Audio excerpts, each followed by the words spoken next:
بسم اللہ الرحمن الرحیم حافظوا على الصلوات والصلاة الوسطى وقوموا لله قانتين۔ مسلمانوں، سب نمازیں خصوصاً بیچ کی نماز یعنی نماز عصر پورے التزام کے ساتھ ادا کرتے رہو اور خدا کے آگے ادب سے کھڑے رہا کرو۔ رسول اللہ صلی اللہ علیہ وسلم نے فرمایا، اسلام کی بنیاد 5 چیزوں پر ہے: کلمہ، نماز، زکوٰۃ، روزہ اور حج۔ یہ آیت اور حدیث ہمیں یاد دلاتی ہیں کہ نماز صرف ایک عبادت نہیں بلکہ ایمان کا ستون ہے، خاص طور پر عصر کی نماز جو دن کی مصروفیات کے بیچ ہمیں اللہ کی یاد میں کھڑا کر دیتی ہے۔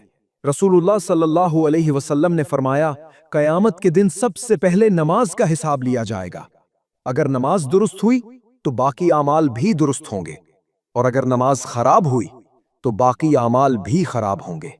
یاد رکھو، زندگی کے ہر عمل کا دار و مدار نماز پر ہے۔ اگر نماز کو سنوار لیا تو سب کچھ سنوار جائے گا، اور اگر اسے بگاڑ دیا تو سب کچھ بگڑ جائے گا۔ اس لیے سب سے پہلا اور سب سے ضروری کام یہ ہے کہ نماز کو اپنی زندگی کا لازمی حصہ بنا لو۔ اپنی نیند قربان کرنی پڑے تو کرو، اپنے کام روکنے پڑے تو روکو، لیکن نماز مت چھوڑو۔ یہی اصل کامیابی کا پہلا زینہ ہے۔